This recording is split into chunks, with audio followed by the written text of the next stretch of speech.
Hi, my name's Tom Harding. I'm a newly qualified lawyer at the law firm Olswang.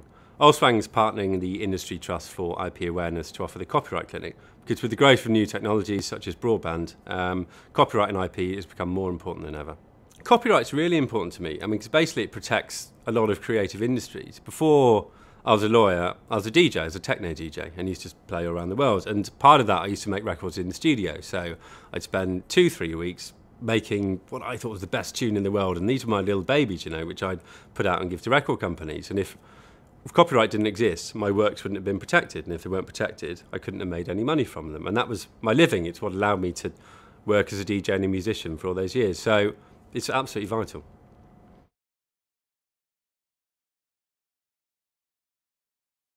It's legal to upload films and TV programmes over the internet if you've got the permission of the person who owns the copyright in the film or TV programme.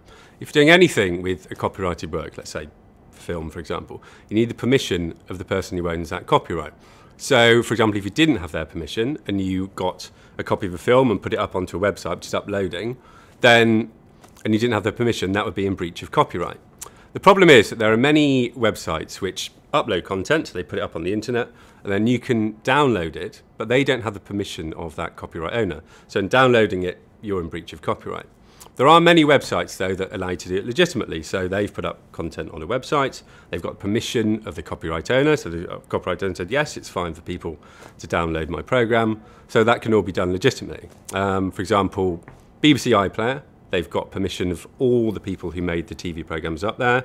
So if you download EastEnders, then the person who made EastEnders said, yes, that's fine, and it's legitimate to do so.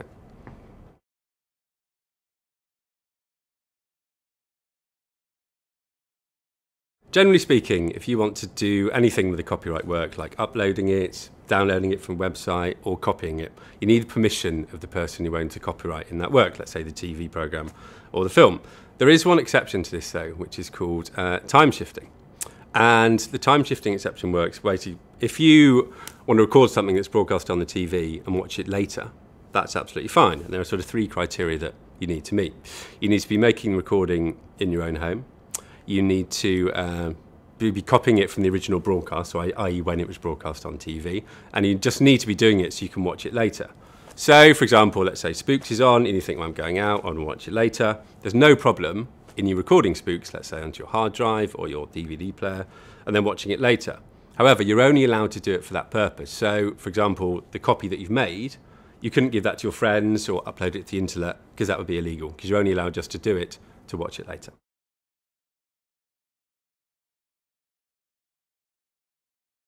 If you've obtained a legal download of a TV programme or a film, you don't own the copyright in it, i.e. you can't do whatever you want with it.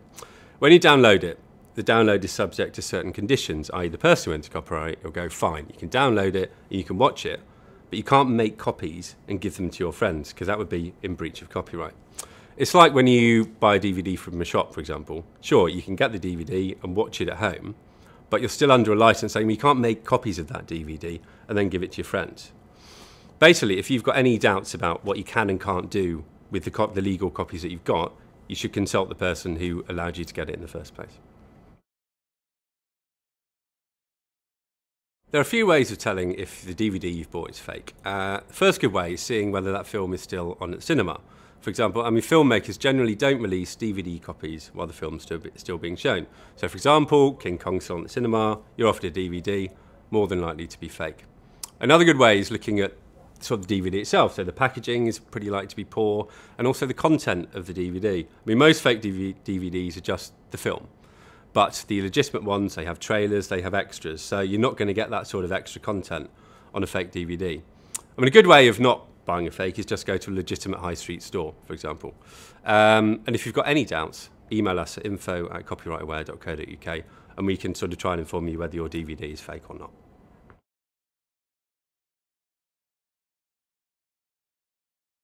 If you've got a friend who's burning and making copies from sort of a DVD they've rented from a legitimate rental company, they really shouldn't be doing it, and it's pretty worrying. When they rent the DVD, they don't own the copyright in it, so they can't do what they want with it. So when they rent it, the person who owns the copyright says, sure, you can rent it, you can watch it, but you can't make copies. So making copies and giving them to you or your friends, that's illegal. They can get into trouble for it. The Federation against copyright theft is constantly monitoring people who make illegal copies of DVDs and spread them around. And people do get caught. So it is a risk, and they really shouldn't be doing it. And if you're accepting those illegal copies, you're helping this illegal activity, and it's something you really shouldn't do. Programs like LimeWire and other file sharing software are in themselves perfectly legal to use. The problem is that people use them for illegal purposes. So let's say with any copyright work, you need the permission of the person who owns that work to, let's say, share it on LimeWire. So for example, if you've got a photo that you took on holiday, you own the copyright in it, share it on LimeWire, no problem. The problem is if you've got, let's say, a film that you don't own the copyright in because you haven't got the permission of the person who made it, and then you share it, that'll be using LimeWire and other programs like that for illegal activity.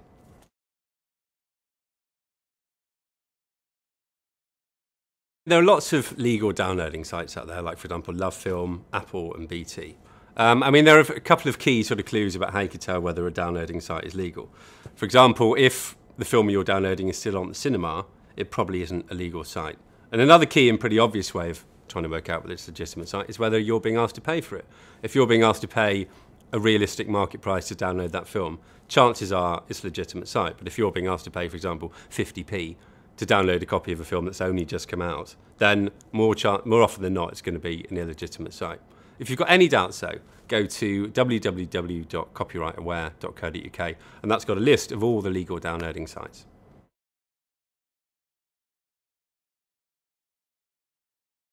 A lot of people think that most fake DVDs come in from abroad, so they're made in illegitimate factories and then imported in. This isn't actually the case, and most fake DVDs in the UK are made by people actually just burning fake copies. So someone will get an illegitimate copy of a DVD, sit in their house, make copy after copy after copy, and then go and sell them. For example, in July this year, a couple were prosecuted for having 200 DVD copiers in their house and basically having an illicit factory. And camcording is a big problem in how a lot of these DVDs come about. So for example, someone who goes to the cinema to watch a film, sit there with their camcorder, literally film it, go home, make a copy, and then go and sell it. And if you see anyone doing that in the cinema, you should report them to Crime Stoppers immediately.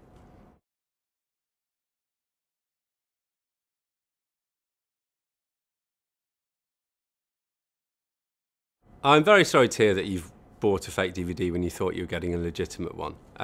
The best thing for you to do is get in touch with FACT, the Federation Against Copyright Theft. They police fake DVDs and copyright theft within the UK, and their website is www.fact-uk.org.uk. There's also a link on the Copyright Aware site. On a practical point of view, I would also get in touch with the auction site and let them know what's been going on.